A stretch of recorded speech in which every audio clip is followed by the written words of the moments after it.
Pablo Escobar organizó el tráfico de la cocaína, creó un sistema de distribución y ganó literalmente millones de dólares. Su supervivencia dependía de su capacidad para aterrorizar. Tenía que cometer actos abominables.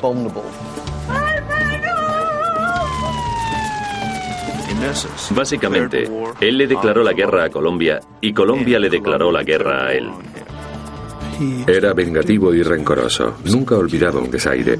Si alguien iba a por él, él iba a por ellos, y con frecuencia de manera espectacular. En mi opinión, es la mente más criminal, cruel y despiadada que haya existido jamás.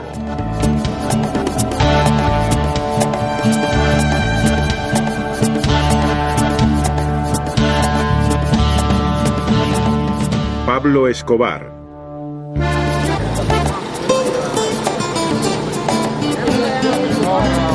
En primavera del año 2002, numerosas personas se reunieron delante de una iglesia de Medellín, Colombia.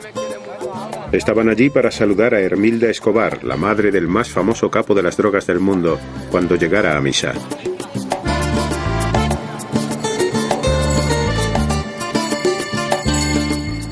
Desde que murió Pablo, se celebra una misa por él cada mes.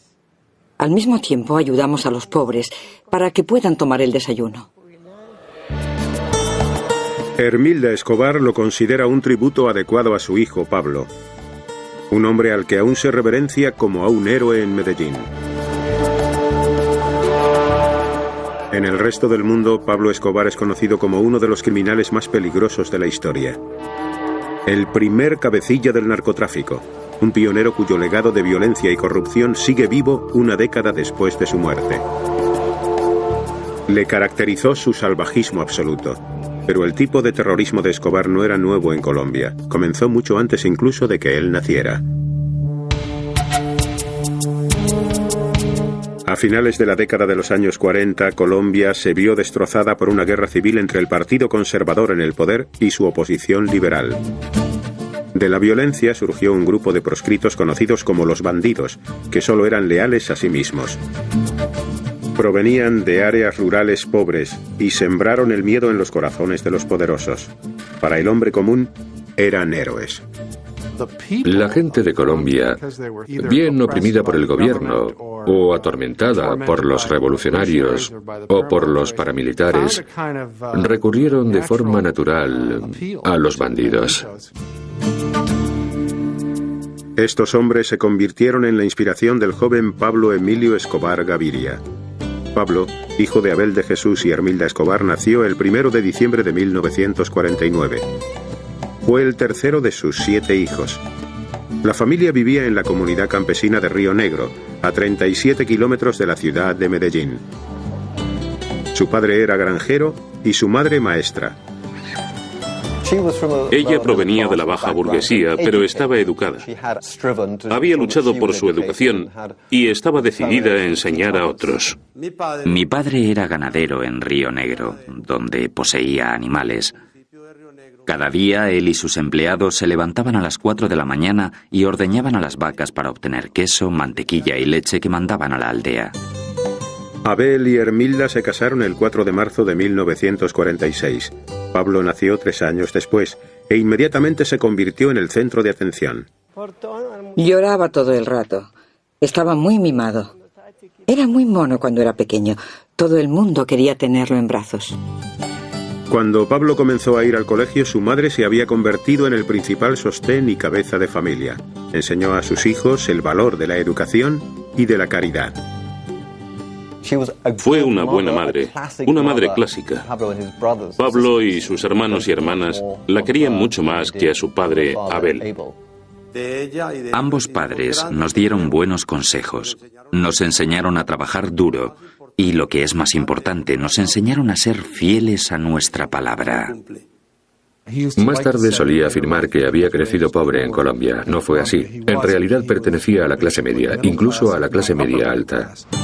Los Escobar se trasladaban de pueblo en pueblo, a cualquier sitio donde la madre de Pablo pudiera encontrar trabajo como maestra. En todos los lugares donde vivió la familia nunca estaban completamente a salvo de la violencia que azotaba su país. Sufrimos mucho porque mi madre daba clases en una escuela fundada por el Partido Conservador. Por ello, los rebeldes del Partido Liberal vinieron un día a quemar la escuela e intentaron asesinar a mi madre y a todos nosotros, pero el ejército llegó y nos salvó. Pablo creció en un tiempo en que la violencia estaba por todas partes, en que su madre literalmente rezó y prometió una capilla a cierta imagen de la Virgen si su hijo no moría. Como a la mayoría de los chavales de Colombia, a Pablo le encantaban las historias sobre los héroes bandidos que merodeaban por la campiña. Admiraba su independencia y su forma de socorrer a los necesitados. Comenzó a intentar hacer lo mismo. En la escuela teníamos amigos más pobres que nosotros y mi madre tenía crédito en las tiendas de alimentación de la zona, así que aprovechaba el crédito de mi madre y daba comida y bebidas a los niños pobres durante el descanso. Cuando era pequeño, solía llevar su comida a una imagen de Cristo que yo tenía en casa. Tomaba un pedazo de pan y un pedazo de carne, o la mejor comida que tenía. Iba a la estatua y le decía: «Pobre Cristo, ¿quieres un poco de carne?». En 1961, cuando Pablo contaba 12 años de edad, su familia finalmente se instaló en el pueblo de Envigado, al sur de Medellín. Su madre abrió una escuela elemental allí. Al año siguiente, el adolescente acudió a la Escuela de Segunda Enseñanza de Medellín. Salía con un grupo de estudiantes a favor de los políticos de izquierdas y de la Revolución Cubana, que había tenido lugar pocos años antes. Pablo admiraba especialmente cómo Fidel Castro se había enfrentado a la autoridad y había llegado a dirigir una nación. Pronto el adolescente se rebeló contra sus profesores. Le suspendieron por robar las respuestas de un examen y comunicarlas a los otros estudiantes. Comenzó a fumar marihuana y a saltarse las clases. En 1966, aquel rebelde de 16 años se salió de la escuela. Comenzó un ciclo de dormir durante todo el día y fumar marihuana sin parar hasta el amanecer. Soñaba con hacerse millonario, pero no le interesaba un trabajo tradicional. Se ve enfrentado a un dilema. Si quiere tener éxito, o bien tiene que cambiar su estilo de vida, ir a la universidad, hacer algo parecido, o podía dedicarse a algún tipo de negocio criminal. El adolescente comenzó a pasar cada vez más tiempo en las calles pobres de Medellín. La ciudad era un vivero del crimen, y Pablo pronto descubrió formas creativas de ganar dinero. Se cuenta que Pablo Escobar inició su carrera criminal robando lápidas de un cementerio, borrando las inscripciones y vendiéndolas en blanco a la gente. Pablo descubrió que era un líder natural. Pronto había formado su propia banda y estaba perpetrando crímenes más sofisticados. Empezó a darse cuenta de que también podía robar coches y vender las piezas en el mercado de segunda mano. Y luego decidió ir un paso más allá y ofrecer un seguro que se convirtió en una especie de extorsión, según la cual, si me pagas, no te robaré el coche. Pablo también utilizaba los coches que robaba para recompensar a sus ayudantes. Cuando cumplió los 21 tenía un grupo de leales seguidores que se volvería aún mayor. En 1971, un acaudalado terrateniente colombiano llamado Diego Echevarría fue secuestrado. Posteriormente apareció su cuerpo torturado y estrangulado hasta morir. Echevarría no era un personaje popular en Medellín. Era un rico industrial al que odiaba mucha gente pobre de allí. El caso no se resolvió jamás, pero el astuto Escobar se atribuyó acertadamente el mérito del asesinato. Demostraba que Pablo era una persona a tener en cuenta, que no temía desafiar a alguien de los estratos superiores de la sociedad de Medellín. Más que nada, Pablo era una persona muy carismática. Estaba muy seguro de sí mismo y resultaba extraordinariamente convincente. Se podría decir que tenía un ego exagerado. La gente pobre de Medellín se alegró de la muerte de Echevarría. Comenzaron a llamar a Escobar el Doctor, un título de respeto. Mientras en Colombia crecía la fama de Escobar, un importante cambio social estaba ocurriendo en los Estados Unidos. Durante la década de los 60, los jóvenes norteamericanos habían disfrutado con la exaltación de la marihuana, pero la generación de los años 70 buscaba una droga más dura y potente. La cocaína se estaba convirtiendo rápidamente en la nueva adicción de Estados Unidos y pronto proporcionaría a Pablo Escobar el combustible para levantar un imperio criminal. En 1972, Pablo Escobar, de 22 años de edad, ya se había convertido en uno de los criminales más notorios de Medellín, Colombia. Había robado coches, vendido mercancías de contrabando e incluso se había atribuido el mérito de asesinar a un adinerado terrateniente. Ahora estaba preparado para ampliar sus actividades más allá de Medellín. La cocaína, un extracto de las hojas de coca que florecían por toda Colombia, se estaba convirtiendo rápidamente en la droga favorita de los Estados Unidos. Escobar lo consideró su oportunidad de ganar dinero a lo grande. Las drogas, primero la marihuana y luego la cocaína, ofrecían una oportunidad a los jóvenes de ganar dinero deprisa. Y sí, había una obsesión por enriquecerse con rapidez. Es decir, ¿para qué pasarse 20 o 30 años ganando apenas lo suficiente si podías conseguir $1 millón de la noche a la mañana? El negocio todavía era nuevo y estaba relativamente desorganizado cuando Escobar comenzó como intermediario. Compraba cocaína a los productores y la vendía a los traficantes, que la enviaban a los Estados Unidos. La buena disposición de Escobar para matar y torturar le daban ventaja sobre los demás narcotraficantes. Si se enteraba de un contacto lucrativo, simplemente se hacía cargo. Siempre demostró a todos los que le rodeaban que no dudaría ni un momento en eliminar a cualquiera que se cruzara en su camino o supusiera una amenaza para él en el futuro. Si las cosas no se hacían como él quería, los hacía asesinar y seguía disfrutando de la cena. Poco después, Pablo Escobar dirigía la industria de la cocaína en Colombia. Una vez que hubo conseguido introducirse en los círculos de la droga, obtenía todo lo que quería, especialmente si se trataba de dinero y sexo. Siempre había preferido la compañía de las adolescentes. A los 25 años de edad, se enteró de que una de sus jóvenes amigas estaba embarazada. Pablo se casó con María Victoria Henao Vallejo, de 15 años de edad, en marzo de 1976. Un mes más tarde nació su hijo Juan Pablo. La pareja tendría una hija, Manuela, 3 años y medio después. Recuerdo que le dijo a mi madre que se sentía muy contento y muy orgulloso de ser el primero de sus hijos en darle un nieto. Aunque pensaba como un criminal, en lo que atañe a su familia la quería profundamente. Fue un hombre respetuoso con su madre, que cuidó de sus hermanos y para el que su esposa y sus hijos lo eran todo. No se puede decir que fuera el clásico hombre de familia, pues engañaba públicamente a su esposa y tenía amantes donde quiera que iba.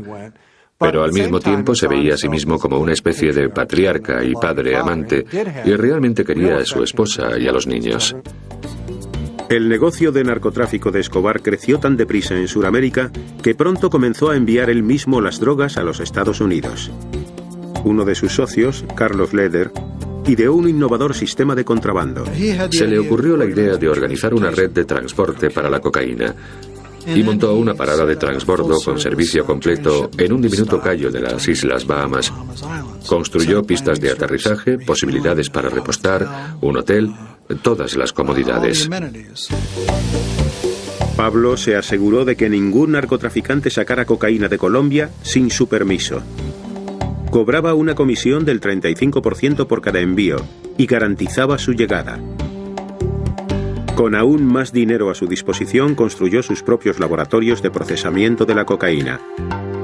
Hacia el verano de 1976, Escobar y otros 3 narcotraficantes crearon lo que posteriormente se conoció como el Cártel de Medellín.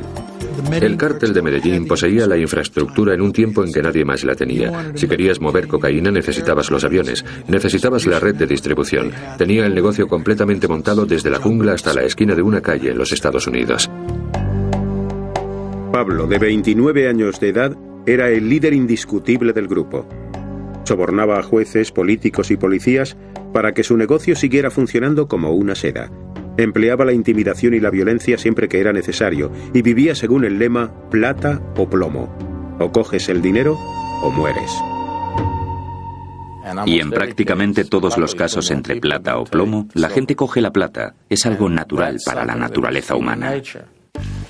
Escobar se concentró en levantar su imperio y, al contrario de los que trabajaban para él, rara vez probaba el polvo blanco que vendía. Se dice que apenas probaba la cocaína. solía tratar con desprecio a las personas adictas. En 1979, el cártel de Medellín controlaba más del 80% de la industria norteamericana de la cocaína, que movía miles de millones de dólares. Y Pablo Escobar se había convertido en un hombre rico. Construyó una finca de 63 millones de dólares llamada Hacienda Los Nápoles, 120 kilómetros al este de Medellín. La pequeña avioneta que empleó para transportar su primer cargamento de cocaína se erguía orgullosa en la entrada de la propiedad de 7.400 acres. La enorme finca incluía 20 lagos artificiales, una pista de aterrizaje, un helipuerto, 6 piscinas y un zoológico lleno de animales exóticos. No sabía qué hacer, así que construyó primero el zoo. Construyó un zoo enorme con elefantes, rinocerontes, jirafas y otros animales. Pablo también quiso compartir su riqueza con el público. La gente tomaba autobuses en Medellín para visitar su propiedad.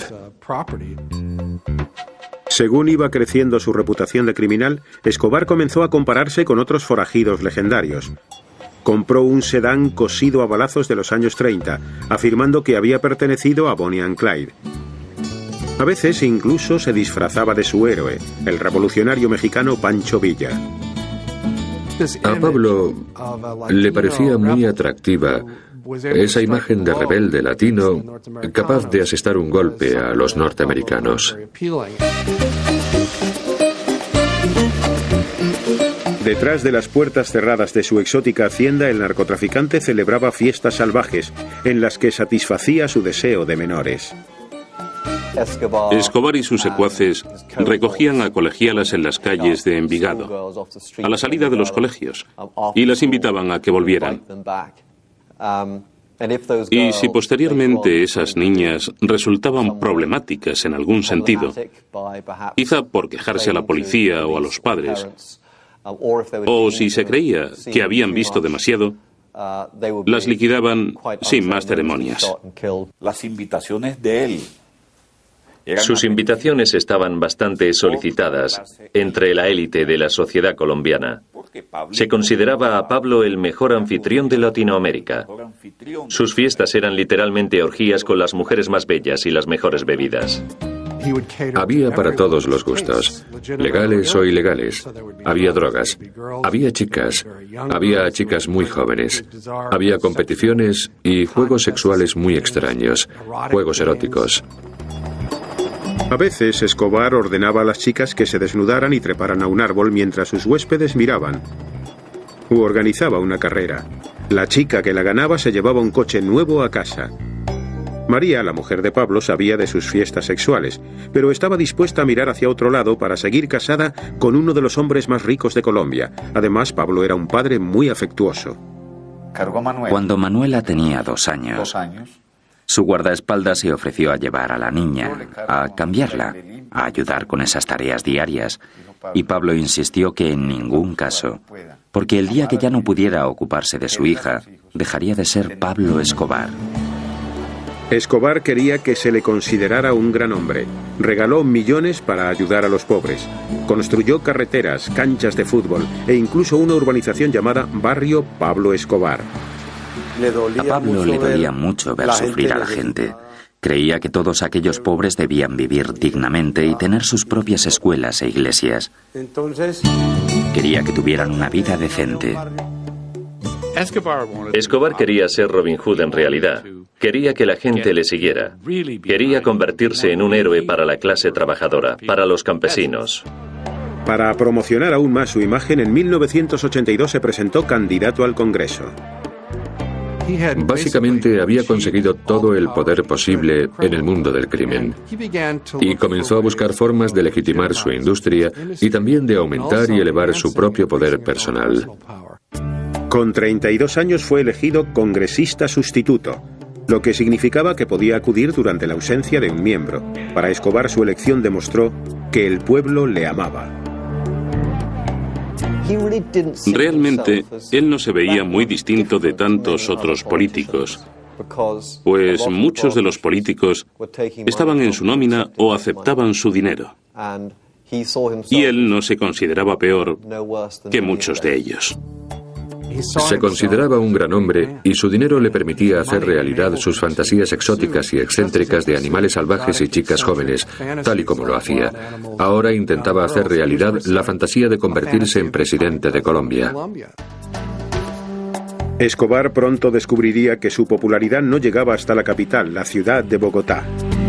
Como tantos de los que se crean para una elección. El candidato a la presidencia, Luis Galán, denunció los lazos de Escobar con el negocio de la cocaína, y el ministro de Justicia, Rodrigo Lara Bonilla, inició medidas enérgicas contra las contribuciones electorales provenientes de las drogas. En enero de 1984, expulsaron a Escobar del Congreso. Su carrera política había acabado, pero no estaba dispuesto a marcharse tranquilamente. 3 meses después, mandó asesinar a Bonilla. Lo hicieron en la forma típica del cártel. 2 en una motocicleta, 1 con una ametralladora. La moto se acerca a la limusina de Rodrigo Lara Bonilla, parada en un semáforo, y el tipo de atrás saca la ametralladora, vuela la ventanilla de atrás y le vuela la tapa de los sesos. La gente se dio cuenta de que aquel hombre se acababa de cargar a un miembro del Consejo de Ministros. La muerte de Bonilla fue un gran paso en la escalada de terrorismo que realizó Escobar para poner a Colombia de rodillas. Mientras Colombia luchaba contra el terrorismo subvencionado por las drogas, los Estados Unidos reñían su propia guerra contra el narcotráfico.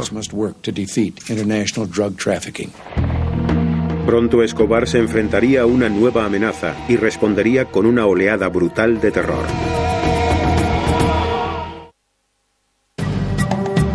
A mediados de la década de los 80, el imperio de la cocaína de Pablo Escobar tenía asida por la garganta a la nación colombiana.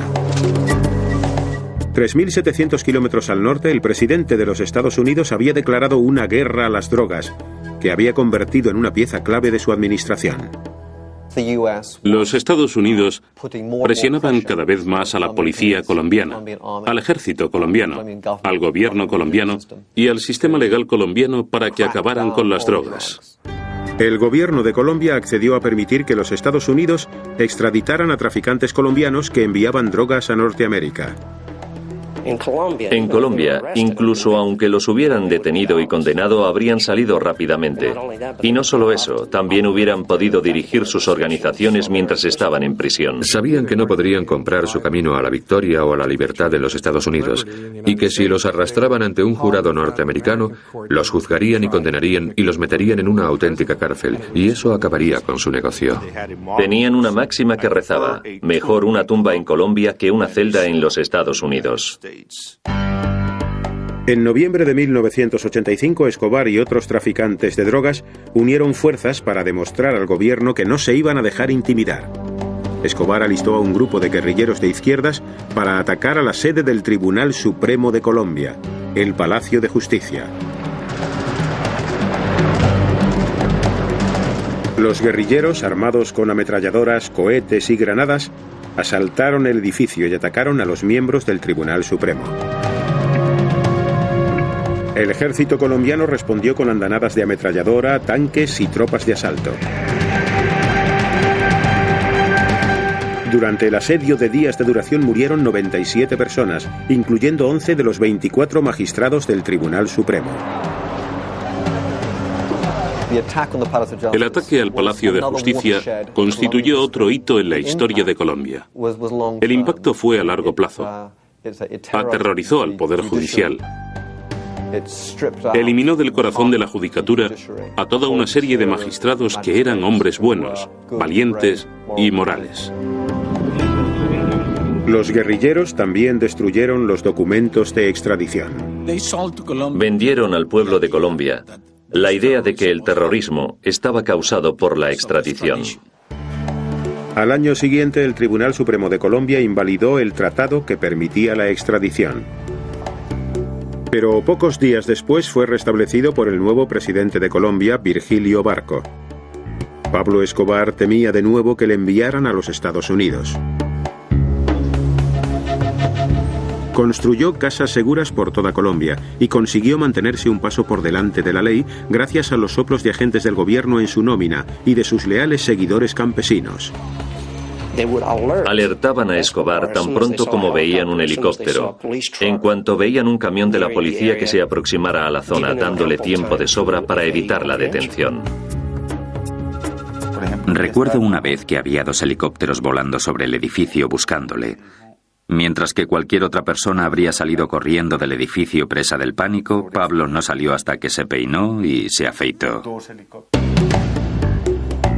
Después de más de 3 años de fuga, Escobar intentó cerrar un trato con el gobierno colombiano en 1989. Se entregaría con una condición: que no le extraditarían a Estados Unidos. El gobierno rehusó. Pablo no estaba dispuesto a aceptar aquella respuesta. El 18 de agosto, el candidato favorito a la presidencia, Luis Galán, iba a hablar en un mitin político de la campaña electoral. Luis Carlos Galán era probablemente lo que yo llamo el Kennedy colombiano. El pueblo le quería. Estaba en contra de las drogas, a favor de la extradición. Y eso es lo que tenía permanentemente preocupado a Escobar, la extradición. Justo cuando Galán iba a dirigirse a la multitud, le mató uno de los pistoleros de Escobar. El asesinato conmocionó al país. La gente de Colombia reaccionó de la misma forma que lo hubiera hecho la de los Estados Unidos. Un candidato muy popular a la presidencia había sido asesinado y se sabía quién era el responsable. Se comenzaba a considerar a aquella persona no solo un criminal o proscrito, sino literalmente un enemigo del Estado. Además, la campaña de terror de Escobar no había terminado.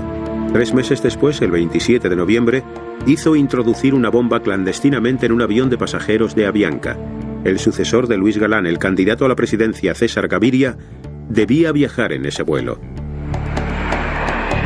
3 minutos después del despegue de Bogotá, el aparato estalló y murieron las 107 personas que iban a bordo. Resultó que Gaviria ni siquiera volaba en el avión.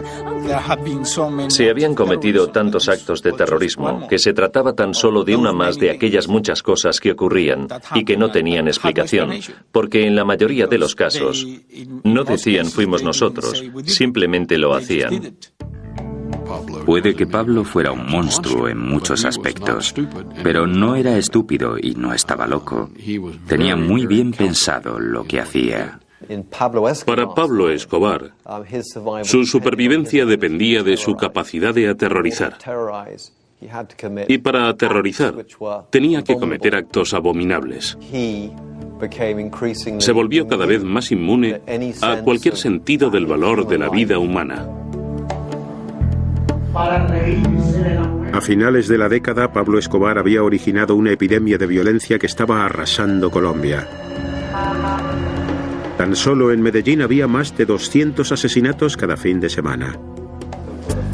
Y entre tanto, el imperio de la droga de Escobar seguía prosperando. En 1990, la revista Forbes señaló al narcoterrorista de 40 años como una de las personas más ricas del mundo, con un valor de aproximadamente $3.000 millones. Pero también había otra lista: los narcotraficantes más buscados de Estados Unidos. Pablo Escobar se enfrentaría pronto a una unidad militar de élite creada con un solo objetivo: cazarle. Para 1990, el narcotraficante multimillonario Pablo Escobar se había convertido en el hombre más temido de Colombia y en el criminal más famoso del mundo. En respuesta, el gobierno colombiano formó un equipo especial de operaciones conocido como el Bloque de Búsqueda. Su misión: acabar con Escobar. Lo organizó el gobierno colombiano, tomando los mejores policías de los grupos de élite, también del ejército, de los servicios secretos e investigadores de la oficina del fiscal. El bloque de búsqueda contaba también con un apoyo poderoso, un equipo sofisticado de expertos en vigilancia estadounidenses. Operaban desde pequeños aviones, iguales que las típicas avionetas privadas de playa de 2 hélices. De hecho, cada una de ellas era un avión espía de $50 millones, armado con antenas y dispositivos de escucha que les permitiría registrar prácticamente cualquier tipo de comunicación electrónica en la zona. El equipo de vigilancia se sintió conmocionado en numerosas ocasiones por la brutalidad de Escobar, incluso durante las llamadas telefónicas a su familia. Está hablando con su mujer.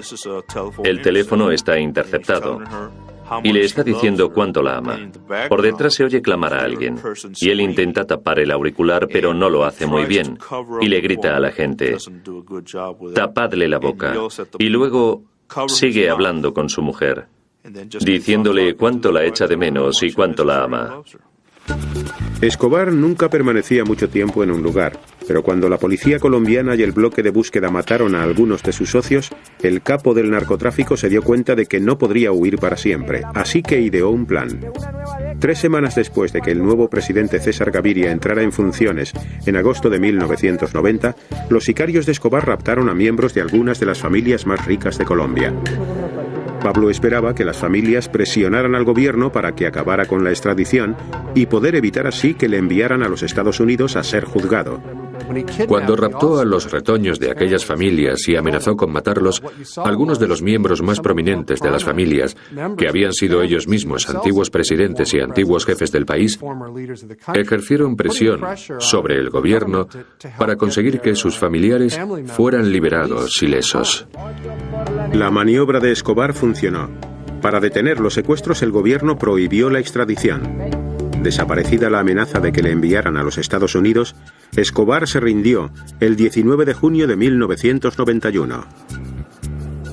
Cerró un trato con César Gaviria y fue el mejor trato de todos los tiempos para un criminal, pues accedía a declararse culpable de un crimen relativamente menor, a cambio de lo cual se le perdonaban todos sus crímenes del pasado. Intentamos vender la idea de que si él se entregaba y confesaba algunos crímenes, nosotros le meteríamos en la cárcel. Y en esa cárcel estaría seguro. Creo que subestimamos la capacidad de corrupción e intimidación de Escobar. El gobierno colombiano y César Gaviria aparecieron en los periódicos estadounidenses mostrando que habían arrestado a Pablo Escobar. Lo que no se decía era que Escobar se encontraba en una prisión construida por él, con guardas que él mismo había seleccionado. Y, por cierto, también eligió a los prisioneros que le acompañaban allí. La cárcel, llamada La Catedral, se construyó en una fértil ladera de la ciudad de Envigado, cerca de los amigos y la familia de Escobar. Cuando se trasladó allí, el complejo parecía más un club de campo que una prisión. Construyó un campo de fútbol en la cárcel, construyó una discoteca, solían invitar a amigas, a mujeres, celebraban fiestas, era una completa farsa. Mi parte favorita del trato es que la Policía Nacional de Colombia, incluyendo el bloque de búsqueda del coronel Martínez, no podía acercarse a 20 kilómetros de su prisión. Escobar entraba y salía como quería. Acudía a partidos de fútbol en Medellín y a clubes nocturnos de Envigado. La esposa y los hijos de Pablo le visitaban con frecuencia. En la catedral encontraban todas las comodidades de casa, incluyendo una casa de juegos construida especialmente para Manuela, su hija de 11 años. Puede que la condena a prisión de Escobar fuera una farsa, pero el gobierno le había dado al público lo que más deseaba: el cese del terror. Yo diría que Gaviria cumplió hasta cierto punto los deseos de los colombianos en aquel momento, en el sentido de, por favor, ¿podría acabarse esta violencia? Durante su encarcelamiento, Pablo continuó dirigiendo su negocio multimillonario de la cocaína como siempre lo había hecho, y con igual crueldad. Descubrió que miembros del cártel de Medellín, al parecer, estaban aprovechando el hecho de que Pablo no estaba fuera todo el tiempo para robarle. Escobar llevó a los hombres a la prisión, los torturó taladrándoles agujeros en las rodillas y arrancándoles las uñas, y luego los mató. Esta vez Escobar había ido demasiado lejos. Cuando se